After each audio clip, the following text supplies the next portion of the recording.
Ashamaa harka fuunee akkami hordoftoota Caffee Akaadaamii.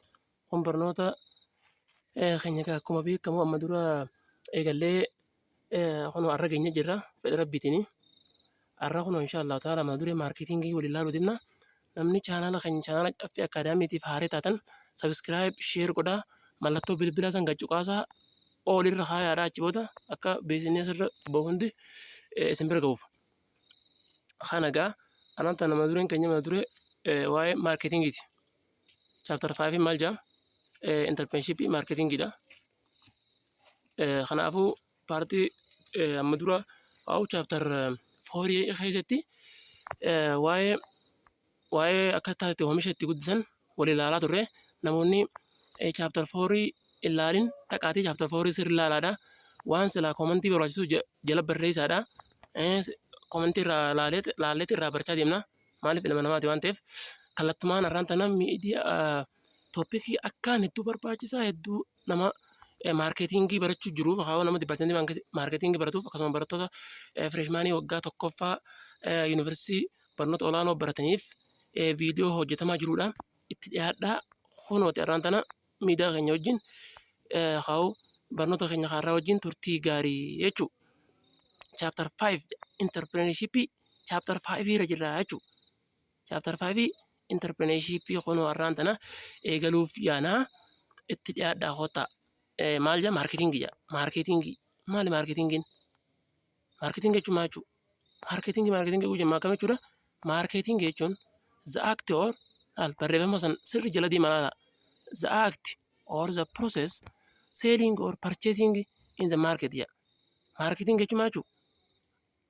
Gocha act jechuun gocha yookaan process adeemsa selling waa gurguruu yalte adeemsa haa gocha tokko waa gurguruu purchasing bituu in the market magaalaa keessa gocha waa bituu yookaan waa gurguruu maarkeetingii jennaan yalte maarkeetillee gana adda baama sirriitti maarkeetingii fi maarkeetiin garaagarummaan si maal akka taati.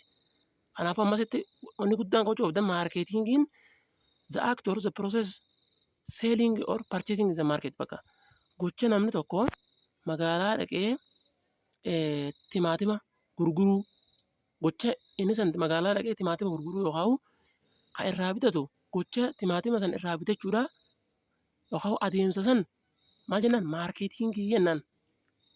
Sigalte maarkeetingii jechuun adeemsa namni tokko shunkurtaa magaalaa geessee haama shunkurtaa magaalaa geessaami haan ammoo maamilisaa shunkurtaa san irraa bitata. Adeemsa kana maal jennaan maarkeetingii jennaan. Gochi kun eessa keessa taasifama? Maarkeetii keessa taasifama. Maarkeetiin maal akka taate gaddeemnee wal ilaalla jechuudha. Sirriitti. Kanaafuu gabaabaa kana qacarroo qabaddaa sirriitti isin fayyada waan ta'eef. Kana 5.1 introduction jedha. Seensa irratti maarkeetingii jedha. Maarkeetingii jechuun jedha activity are targeted jedha. Gocha kaayyeeffatame jedha. Gocha kaayyeeffatame targeet jechuun maal jechuudha?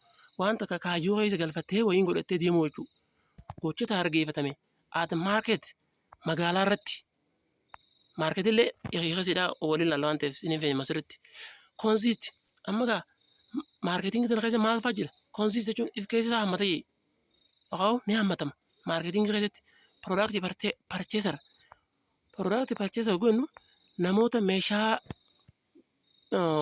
bitatan bitattoota oomishaa warreen meeshaa bitatan keessa ni jiru. Isaan sanuu maybe individual tarii nama dhuunfaa ta'uu danda'a. Namni magaalaa dhaqee oomisha tokko bitachuu danda'u nama dhuunfaa ta'uu danda'a. Groupiis yookaan groupiis akka garee takka ta'an dhimma wayiitiif deemtu ta'uu danda'a. Isaan sanuu influence kan dhiibbaa uuman jedha. Success of an organization milkaa'ina dhaabbata tokkootiif warreen deemanii magaalaa keessa dhaqanii waa bitan warraan kanaaf keessaa qabaa jechuudha. Maarkeetingii keessa warraan kanaa jira. Tokko nama dhuunfaa kan dhuunfumatti waa bitachuudhaa deemu takka waan qophaasaa jechuudha. Kaan ammoo guruupii yookiin garee takka tani dhaabbata tokkoof meeshaa wayii bituu deemtu. Sigaltee meeshaa dhaabbata san ittiin dalagan haa ta'u garee hanqana of keessaa qaba. Maarkeetingii keessa warri jiru warra hanga kanaa. Maarkeetingii jechuun ammas kana gama reefa maarkeetingii miti ammaan tana maarkeetiidha. Maarkeetingiin maarkeetii keessa gaggeeffamti. Sigaltee Maarkeetiin immoo maali? Maarkeetiin gocha namni tokko meeshaa magaalaa geessee gurguruu yookiin gocha namni tokko meeshaa san irraa bitachuudha maarkeetiin kenneen. Gocha namni tokko fakkeenya xiqqaa tokko nuti fudhata fakkeenya bareedaa xiqqaa maarkeetingiin namni tokko shunkurtaa magaalaa geessa. Shunkurtaa magaalaa geessati magaalaa gurgura. Namni tokko immoo shunkurtaa san irraa bitata. Eessatti? Magaalatti maarkeetingiitti. Maarkeetingi sanoo maali?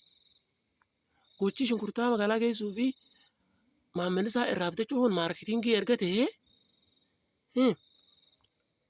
maarkeetii noo maali? Maarkeetii jechuun maarkeet is a public nola. Public place bakka nama hundaati. Public jechuun bakka namni hundi. Public jechuun bakka nama hundaa place bakka where's the market is held? Bakka magaalaan itti adeemsifamtu bakka gochi timaatima gurguruu yookaan bituu itti adeemsifamu maarkeet jennaan. Galtee bakka gochi timaatima bituu yookaan gochi timaatima gurguruu itti adeemsifamu maarkeet jennaan. Adeemsi timaatima bituu yookaan gurguruu san maarkeetingii jennaan. Kana market is a group of potential customer jala. Market jechuun magaalaa jechuun a group of potential customer bakka takka tan garee wayii yookaan maamila tan bakka humna wayii qabdu jala. Bakka maamilli humna itti qabu people or business yookaan namoonni hedduun bakka isaan anniisaa gahaa keessa qabanii keessa socho'an jala. Akkas jechuudha. Yookaan isaa haga asirri tokko achi siistee ilaalte jechuudha. Isaan sanuu who are willing kan waa bituu fedhan warri silaa maamilli gabaa keessa jiru sanuu and able to ammas bituu bichaa fedhuu miti able to purchase bituu illee danda'uu qaban particular product or service oomisha wayii tokko laal particular product jechuun tarii timaatima ta'uu danda'a or service yookaan tajaajila meeshaa biraa tan harkaan hin tuqamne ta'uu danda'a.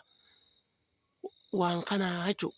Kanaafuu maarkeet jechuun bakka maamilli kee tokko humna guddoo itti qabaatee humni san tami humna meeshaa san bituu fedhuu takka bituu danda'uu si galtee bakki san maal jennaani maarkeet jennaan.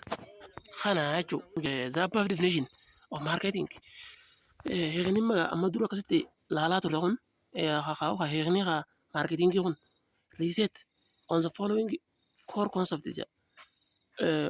Waan armaan gadii kana sirriitti irra deebinee himuu if keessaa qaba maarketingiin waan waan armaan gadii sana if keessaa qaba irra deebinee yeroo maarketingii sirriitti himnu jechuudha. Maarketingii keessa maaltu jira? Needs wanti san deemaan jira jechuudha. Maarketingii waan hanga kana if keessaa qaba gabaabumatti maarketingii yoo wanni diddiimaan sadeen kun hin jiraanne maarketingiin jedhamu tokkoffaa maal needs wanni fedhii bu'uuraa needs jechuun fedhii namni tokko addunyaa tana jiraachuudhaaf yoo needsii yoo godhamee malee hin jiraatu maal fa'aadha? Needs jechuun mana jireenyaa uffata kaayyatu nyaata nyaatu wanni sadeen kun needs jedhama. Waan bu'uura jireenyaatiif nama barbaachisu jechuudha. Wanni kun magaalaa keessa ni jira. Maarketingii waan kanaaf if keessaa qabdi. Wanti isin ammoo erga waan jiru waan bu'uura jireenyaa akka ta'e booda waan ati dabalataan feetu jechuudha. Fakkeenyaaf nyaata ni nyaatta. Nyaata bakka nyaata normaal tokko laaqana wayii kan si oolchu. Garuu fakkeenyaaf wanni feeta keekan immoo wanti si jedhama. Fedhii dabalataa. Wanti isin deemanidha. Bargarii bitanii nyaata. Bargariin wanti si jala ramadama. Deemaandii jechuun namni tokko magaalaa yeroo dhaqee fedhii jechuudha kun gabaabumatti fedhii jedhama kun. Kanaafuu jecha sadeen kana sirriitti wal ilaalaa sirriitti naala bu'aa. Product oguu dhugaa gudis oomisha kan harkaan tuqamuu danda'u kaaree fannisan service tajaajila idea value oomisha waan gatii qabu cost waciin satisfaction gammachuun exchange and transaction wanni kun hundinuu maal irra ramadama? product jama oomisha jama baqa oomisha jama fiilde relationship and network hariiroo fi walitti hidhamiinsa magaalaa jechuudha sallaalla market and marketers and prospect jedha magaalaa fi marketers jechuun namoota magaalaa keessa jiran jechuudha market jechuun marketiin magaalaa marketariin ammoo namootan jechuudha gisee hunda jechi tokko ingiliffa keessatti yoo arrii dhumarraa qabaate jechisa maqaadha marketariin namoota magaalaa keessaa waa hojjetan jechuudha waan akka kana waliin ilaallaa jechuudha kana marketing answer the following question jedha maka marketing jechuun gaafii armaan gadi sana deebisuudha who are my customer eenyu maamilli kiyya marketing siif deebisti people or other business that want your product and are willing to pay for them maamila kee jechuun gifadha kuma lama people ummanni or other business ummata bichaa miti business ni biraatis meeshaa takka yeroo oomishte namni illee sirraa bituu danda'a namni dhuunfaa business biraatis kaayyoo biraatiif barbaadu sirraa bituu danda'a oomisha keessan kanaafuu namni warri business biraa daldalu tokko that want your product kan oomisha kee fedhan and are willing to pay kan ammallee fedhii qaban to pay hafaluudhaaf for them oomisha keessan sirraa bitanii yeroo sirraa bitan waan sirraa itti bitan san si hafaluu fedhan san maamila kee jedhaman maamila kee jechuun namoota oomisha keessan sirraa oomisha keessan fedhu siltee ammallee fedhee boodoo sirraa bitachuu fedhu magatti si hafalee maamila kee jedhama qabaddu what are my customers needs and wants maamilli kiyya maal narraa fedha needs jechuun fedhii bu'uuraatii fi wanti siltee maamilli kiyya maal narraa fedha needs siin tan maree fennasanii wanti isinis fedhu jechuudha sirri gaddeemnee lamaan sirri wal ilaalla reefullee jecha turre some customers maamiltoonni hanga tokko want a different design jedha fedhiin isaanii garagaraa and others want high quality ammoo sigaltee maamilli biraa tokko wanti ni fedhan high quality meeshaa sirritti quality eegatte qulqullina eegatte fedhan maamila kee tokko kan jiru nama akkasii ni jira gariin magaalota keessa guseente waan bareedduu fedha waan bareedduu qulqullina eegatte gariin ammoo calma jee fedha bakka akkuma inni itti fedhuun beektu ammas kabira are willing to pay extra for that agartee waan maamila kee maal fedhan waan quality waan qulqullinaan bareedduu oomishamte fedha waan saniif yoo irratti dabaltee itti gurgurtee fedha namoonni tokko yaaltee maamila kee jechuun kana meelaa dhiitummaan magaalaa keessatti fakkeenyaaf mana huccuu yoo qabaatte mana huccuu kana keessatti namni tokko oguu dhufe huccuu bareedduu haa ta'utu bakka inni waa'ee gatii isin galchu huccuu maan bareedduu taanaan maal si kafalanni high quality huccuu san taanaan sirraa fedha fedhuu bichaa miti are willing ni fedha bakka to pay kafaluu fedha for extra waan sila quality guddoo qabdaniif extra for that maallaqa dabalataa irratti dhiyeef bitachuu fedha bakka bareedduu haa taatu bakka waan fete nagaafadhu jaan bakka maamila akkana jechuudha gariin namni kunis maamila keeti jaama kana how can I satisfy my customer on Abrahamas an akkamitti maamila kiyya gammachiisuu danda'a how do I make a profit as I satisfy my customer kunis how do I make akkamittiin godhuu danda'a profit akkamittiin bu'aa uumachuu danda'a as I satisfy my customer akkuma maamila kiyyaa gammachiisutti bu'aa akkamittiin uumachuu danda'a gaafii hattuuf maamila kiyyaa akkamittiin gammachiisuu danda'a bu'aa uummadhee gaafii hattuuf to answer this question gaafii sana deebisuudhaaf you need to find out waan armaan gadii kana beekuu qabda yaaltee maamila kee gammachiisuudhaaf kana product or service your customer want waan maamila kee fedhu san dhiyeessuufi waan maamila kee hin feene guyyaa tokko itti gurgurtee guyyaa kaan siin deebi'u Sigalte kanaafuu maamila kee akkamitti gammachiifta? What your customers want from you. Waan maamila kee sirraa fedhu dhiyeessitaaf. Tajaajila haa ta'u, meeshaa inni fudhatee si bira deemu haa ta'u, waan maamila kee fedhu dhiyeessitaaf maamila kee akkasii gammachiifte. Price gatii waa'ee gatii ilaalchise your customer are willing to buy. Gatii maamila kee irratti si kafaluu fedhu saniin gurgurtaaf maamila kee gammachiisuudhaaf. Place of your business ammas habira maamila kee kam gammachiifte? Place bakka of your business in order to reach your customer. Bakka maamila kee jiru san biraan gahuu yoo fedhe mana fa'aa geessuufi. Sigalte akka nama gaafattii waan hin fedhu mana naafiti irraayin bitadhaa siin jeeti dhufa sirraa bitata jechuudha. Maamila kee gammachiisuudhaaf bakka silaa inni fedhutti bakka inni jiru bira geessuu akkana gammachiisa maamila kee. Promotion ammallee maamila kee kam gammachiifta? Promotion beeksisuu. To use akkana jechuudha. To use fayyadamuudhaaf. To inform your customer. Maamila kee itti himuu jechuudha. Inform your customer jechuun maamila kee beeksisuu. Karaa miidiyaatiin haa ta'u, karaa waan gargaraatiin, karaa waltajjii gargaraatiin haa ta'u. Enda achi booda eega beeksistee booda attract them akka isaan hawwatuuf. To buy your product. To buy akka isaan bitaniif.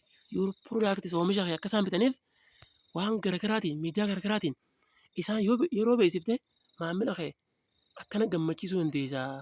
Oomishi tokko karaa miidiyaa gargaraatiin yeroo niifi sirrii beeksifamu fi kan miidiyaa gargaraatiin namni hedduun beekne tokko miti. Sigalte TV beekamaa tokko irratti yoo namni tokko oomisha kee arge dhufee sirraa bita. Inumaa zaman ammaa kana fa'aa namni qilleensumarra laaleeti bakka san dhaqee oomisha san bitachuu eegalee jechuudha. Huccuu fa'aa kana. Kabiraa amma tika dhufne 5.3 core concept of marketing jedha. Waan ijoo sigalte waan ijoo marketingii keessatti hubatamuu qabu jechuudha. Core concept jechuun waan giddu galeessaa waan irraa hafuu hin qabne waan marketingii keessatti akka waliigalaa hubatamuu qabu waan sadiin kan laattatee fanne san. Mata bira needs wanti san maali? Needs wantis and demand wanti sadiin kun maali? Core concept jedhama. Abaddaa sirriitti waan kana yoo hin beekne ati nama biizinasa dalagu deemu miti jechuudha.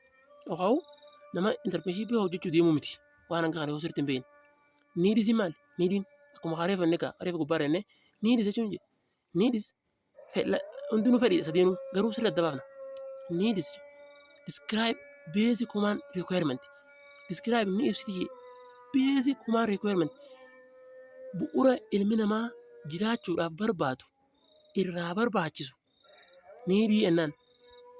Human requirement jechuun waan silaa bu'uura ilma namaatiif barbaachisu namni tokko jiraachuudhaaf isa barbaachisu niidii ennaan.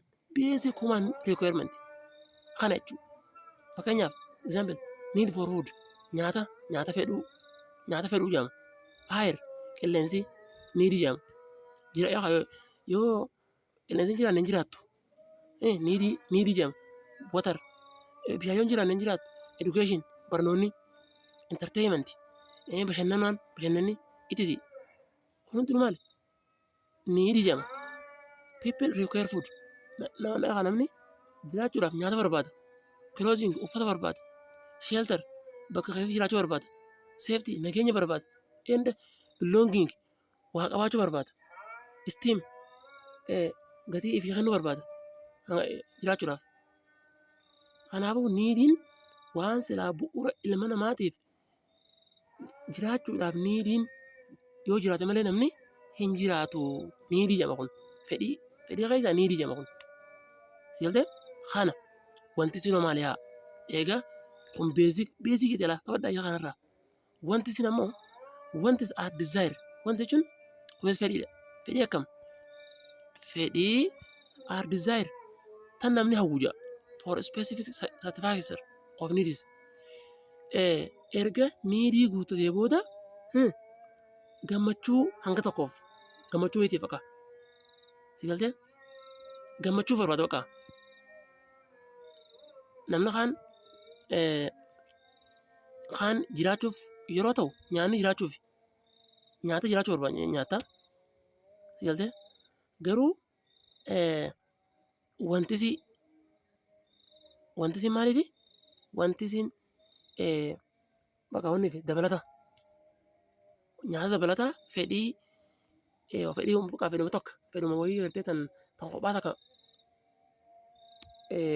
guuttachuudhaaf tateen ati gootu jedhama wantisiin. Kanaafuu example a person needs food jedhe namni nyaata barbaada jiraachuudhaaf needs food nyaata barbaada. But garuu wanti spaghetti garuu spaghetti ni fedha. Needing food jedha wanti isin spaghettiidha. Galtee fakkeenyaaf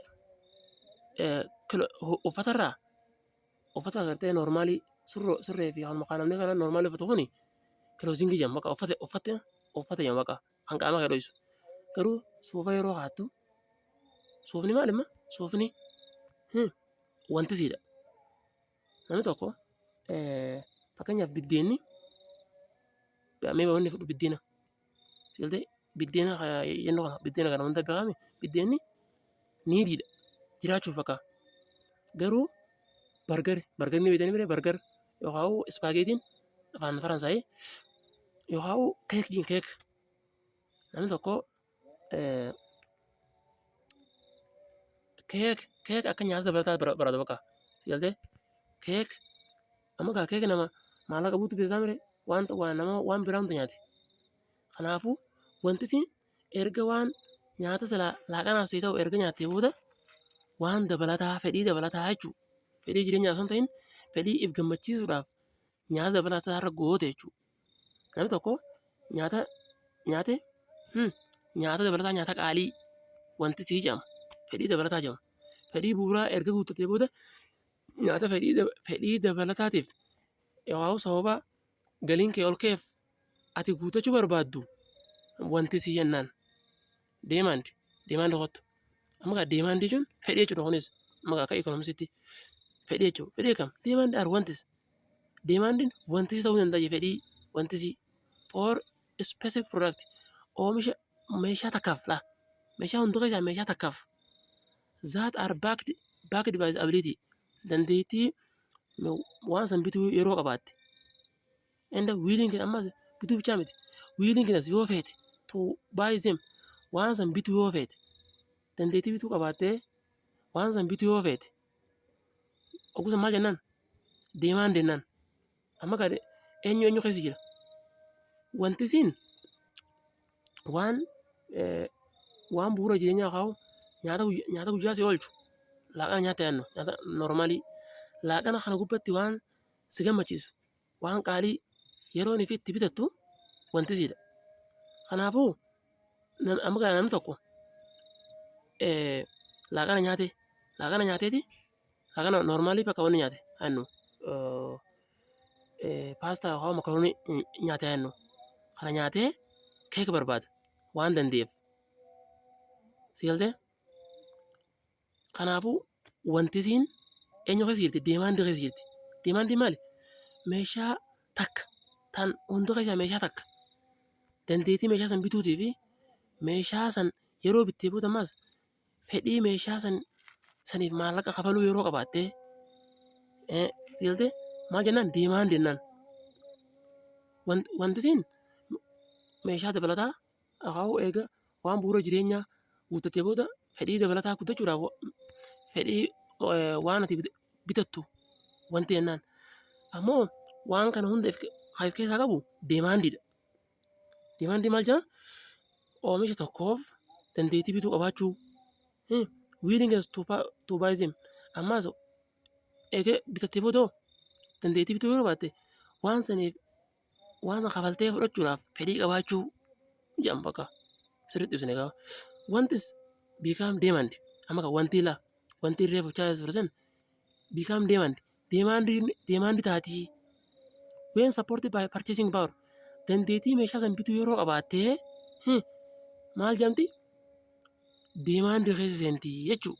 Amma kaa deemaandiin jechuun maal yeroo gabaabaa isin himu fedhii jechuun wanta akka namni tokko deemaandii qaba yoo jenne namni san dandeettii meeshaa san bitachuu takka ida'uu meeshaa san jiraachuu, lama ida'uu meeshaa san bitachuudhaaf fedhii qabaachuu, sadeen tana yeroonii fi qabaattee deemaan jennaan.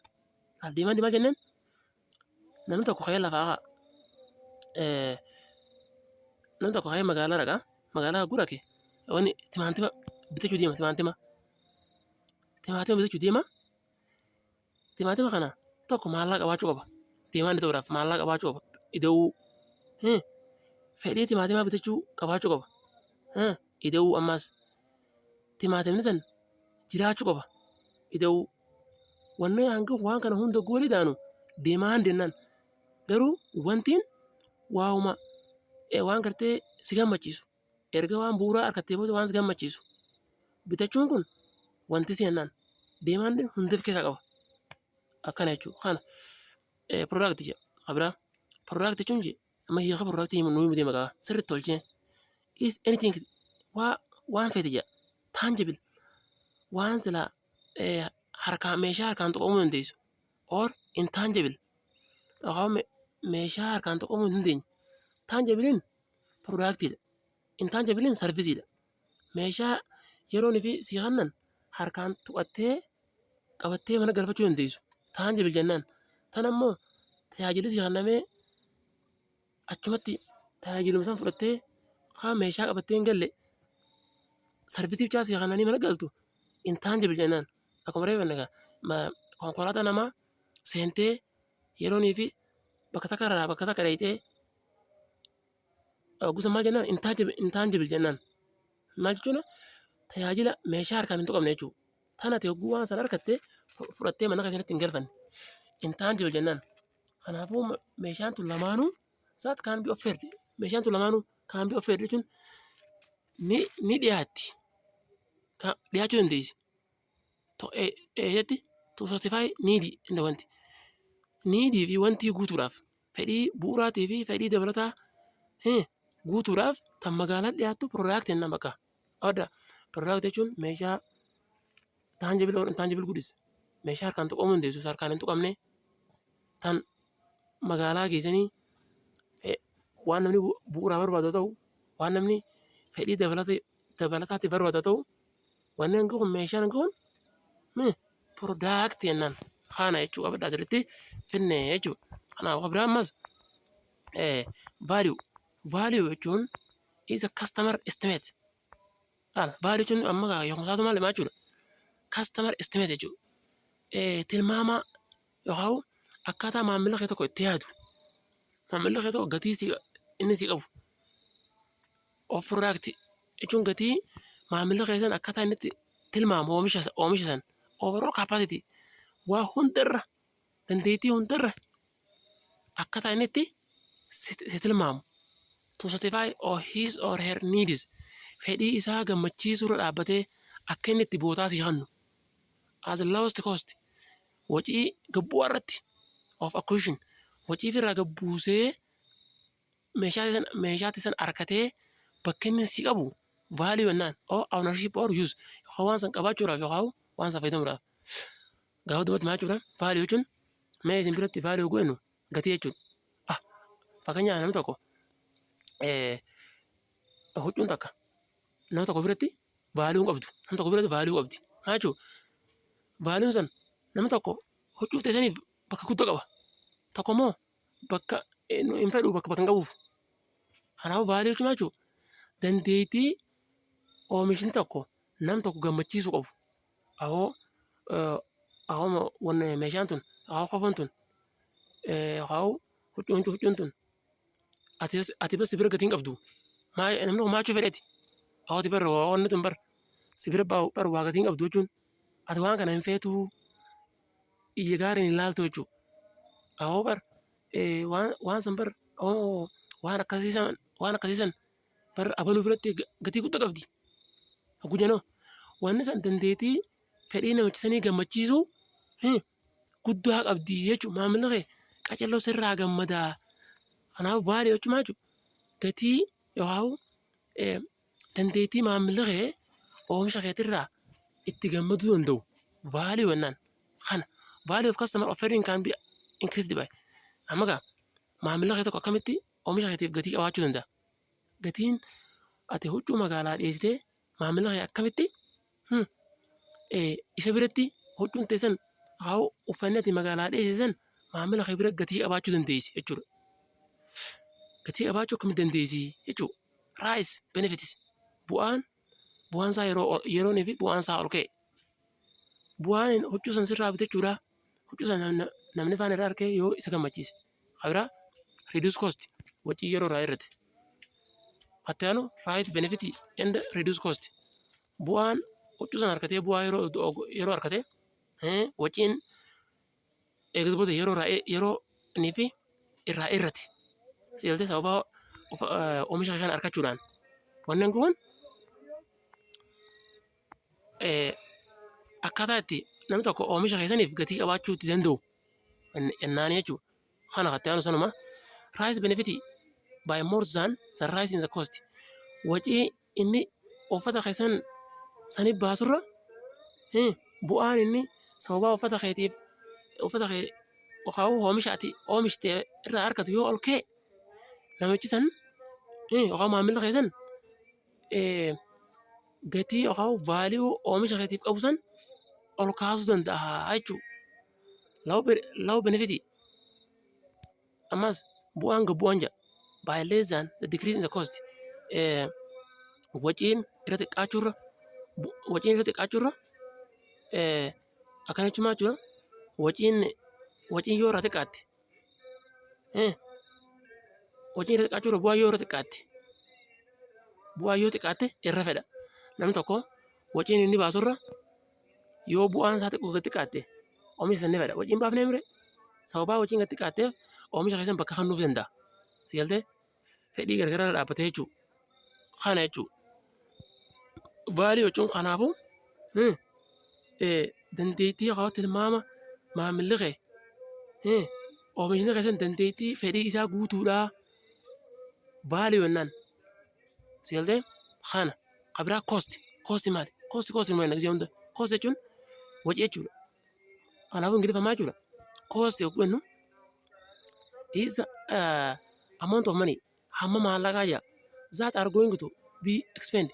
Tan nuti baasuudhaaf deemnu namni tokko magaalaayin kophee bitadha jee tan namni tokko baasuudhaaf deemu jiru yookiin already occurred yookaan tan duruu baase already occurred tan duruu inni baase to acquire a product oomisha san harkachuudhaaf acquire jechuun harkachuu jechuudha. Magaalaa waa bittee kophee magaalaa bitattee kophee san harka qabachuun acquire jedhama. Product jechuun oomisha kophee san. Kanaafuu cost jechuun wacii jechuudha. Baay'ee piraayisii fi waciin tokko miti.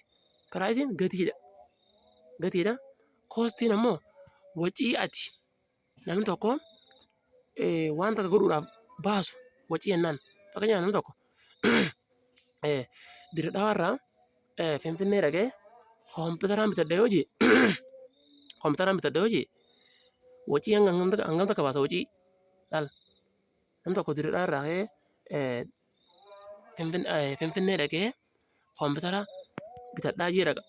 Finfinnee yeroo dhaqu karaa kanatti noolii kafalaa laaqana nyaataa wacii gargaraa baasaa ammas akkasumas kompiitara waan sanaa barbaadu san kompiitara san Finfinnee fudhatee dhufa. Hogguu kompiitara san bitu kompiitara sani kan inni kompiitara san irra kafalee piraayisii jedhama. Yaaltee namni tokko Finfinnee dhaqee kompiitara san bitadha jee gatiin inni kompiitara kafalu piraayisii jedhama. Gatii jedhama. Waciin inni ammoo karaa kompiitara san harkachuudhaaf noolii kafalee bakka isgaltee noolii kafalee nyaata nyaatee karaa kana bishaaniin bitatee kompiitaraan Finfinnee bitadha jee jidduu sana fixu koostii jedhama. Gatii kompiitaraallee irra ida'e walumaanuu koostii jedhama bakka wacii jedhama. Kanaafuu wacii jechuun maallaqa nuti waan takka bituudhaaf baafnu yookaan tan oomisha tokko harkachuudhaaf baafnu wacii jennaan. Kana jechuun wacii fi piraayisiin tokko miti. Qabadda exchange maal jechuudha? Exchange jechuun is an act of obtaining. Exchange ingiliffaan maal jechuudha? Wal jijjiiruu jechuudha. Wal jijjiiruun nuti akkami? is act of gocha obtaining harkachuuti desire product oomisha namni hawwu from someone nam tokkorraa kan hawwitu by offering something waan takka dhiyeessuudhaan in return deebistee sana harkachuu feetu namni tokko magaalaa ka'eeti waa geessee gurgura. Waa geessee gurgureeti inni wanni magaalaa geessee waa geessee gurguree maali? Haajameeti waan biraa harkachuufi. Sigaltee gocha namni tokko oomisha tokko waan takka hawwee waan san karaa magaalaa dhiyeessee deebisee waan biraa ittiin harkatu exchange jennaan. Namni tokko ka'eeti magaalaa dhufa. Re'ee re'ee takka ka'ee magaalaa fida. Magaalaa wanni fiduuf fakkeenyaaf uffataan ni bitadhaa jedha uffataan ni bitadhaa jee magaalaa geessee gurgura. Dhaqeeti san magaalaa geessee gurguree deebisee uffataan bitata. Kanaafuu kana maal jennaan exchange jennaan. By the way asirraa maal act of obtaining or desired product gocha obtaining jechuun harkachuu desired product oomisha fedhii ishee guutu from someone nam tokkorraa harkachuudha. Akkamitti oomisha waan silaa fedhii ishee guutu akkami harkatta? By offering atilleen waan biraa dhiyeessuudhaan something waan takka dhiyeessuudhaan harkatta. Erga waan takka magaalaa dhiyeessite in return jechuun deebistee tan ati harkattu jechuudha. Gocha namni tokko maallaqa magaalaa geessee kanaan nam tokkorraa uffata ittiin bitatee mana galu maal jennaan exchange jennaan. Sigaltee kana exchange jechuun wal jijjiirraa jechuudha. Kanaafuu transactioniin exchange wal jijjiirraadhaa mire transactioniin gurgura. Sigaltee garaagarummaa waan kana akkasiin hawwanne sirriitti exchangein gocha namni tokko waan silaa fedhu nama kaan dhiyeessee deebisee waan kaan harkatu exchange jennaan. Transaction ammoo daldala. Transactioniin is trade of value. Inni kun daldala jedha. Between two party kan nama lama gidduu taasifamu daldala jennaan. Kanaafuu sirrii waliin fakkaatu qabadha sirriitti. Daldala jechuun transaction jechuun daldala nama lama gidduu taasifamu garee lama gidduu taasifamu transaction jennaan gurgurtaa daldala jennaan.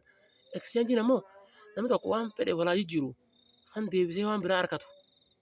Innilaa qabadha sirriitti. By the way transactioniin gurgurtaadha. Gurgurtaa jechuudha. Daldala trade of value between two party bakka daldala fedhe haa ta'u kan garee lama gidduu taasifamu transaction jennaan. Qabadhaa. Monetary transaction ammoo buying money in exchange of goods. Namni tokko ka'eeti fakkeenyaaf uffata bitadhee magaalaa dhaqa. Shamiz haa ta'u qofa haa ta'u uffata bitadhee magaalaa dhaqeeti maallaqa qabatee magaalaa dhaqa. Inni kun maallaqa abbaa uffata sana irraa bitatuuf maallaqa kafala. Namichi immoo deebiseeti huccuu kanaaf. Kanaafuu maal jennaan monetary transaction jennaan. Buying money maallaqa kafaluu jedha. In exchange of goods meeshaa wal jijjiirtee maallaqa kafaluu. Inni uffata kan ati maallaqa kafalteef meeshaa fudhatte. Monetary transaction jennaan. Galtee gurgurtaa maallaqaa jennaan. Transaction ammoo kanallee of keessaa hammata. Haa fedhe haa ta'u onneen transactioniin. Galtee transactioniin kan maallaqaa haa ta'u kan namni meeshaa fi meeshaalee hojii jiraate haa ta'u.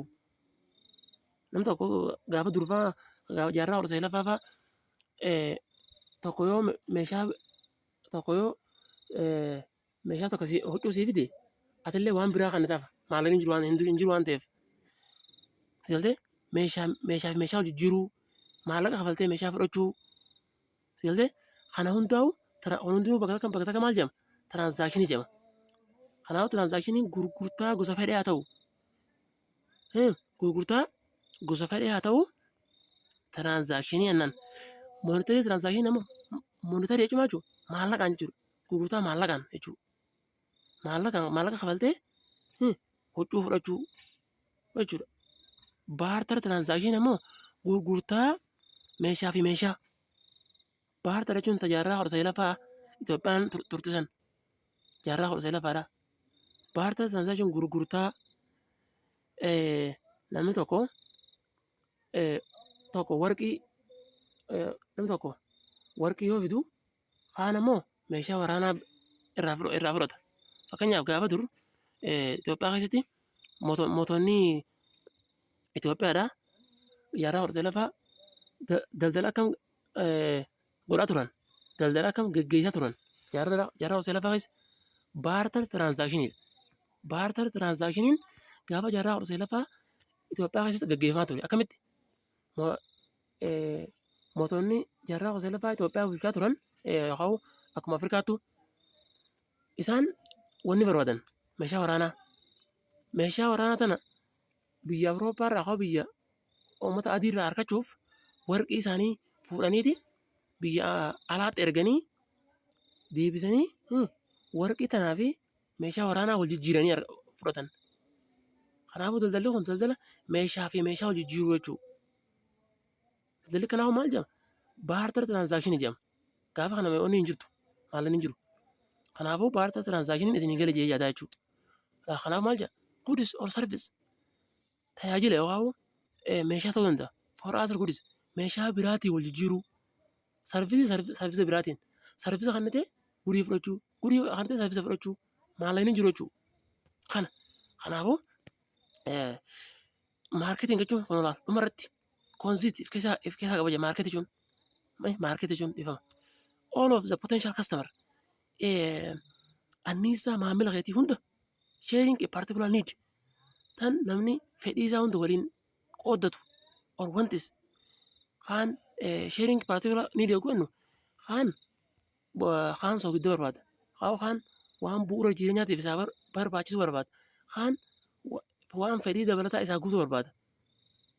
Kanaafuu magaalaan keessa niidii wanti inni jirti wanni kun lamaan hundinuu who might be willing isaan kun kan waan kana bitachuu fedhan and able to engage in exchange kan ammaas danda'an meeshaa sanii wajjin wal jijjiirrachuuf to satisfy their needs fedhii isaanii ta bu'uuraa guddachuuf yookaan fedhii isaanii tan dabalataa guddachuudhaaf. Kanaafuu maarketii jechuun bakka namni tokko nama abbaa fedhaa ta'u guruuppii fedhaa ta'u kaan niidii barbaada. Fedhii bu'uura jireenyaa kaan jiraachuuf magaalaa dhaqa shonkurtaa bitata. Kaan ammoo fedhii dabalataa yookaan keek bitachuu fi magaalaa bu'a. Kanaafuu viidiyoon keenya waa'ee maarketiin irratti hojjaa turre intarpreenshiippii chaaptar 5 paartii waaniin kana fakkaata. Kanaafuu namoonni chaanala keenyaaf haaraa taatan sabiskiraayib godhaa akkasuma yaadaa fi qeeqa qabdanillee jalatti barreessaa. Kanaafuu viidiyoon keenya irraan tanaa paartii waaniin kana fakkaataa hanga paartii lammaffaa intarpreenshiippii chaaptar 5 fi maarketingii chaaptar 5 fi maarketingii paartii lammaffaa walitti deebinutti nagatti baay'ee.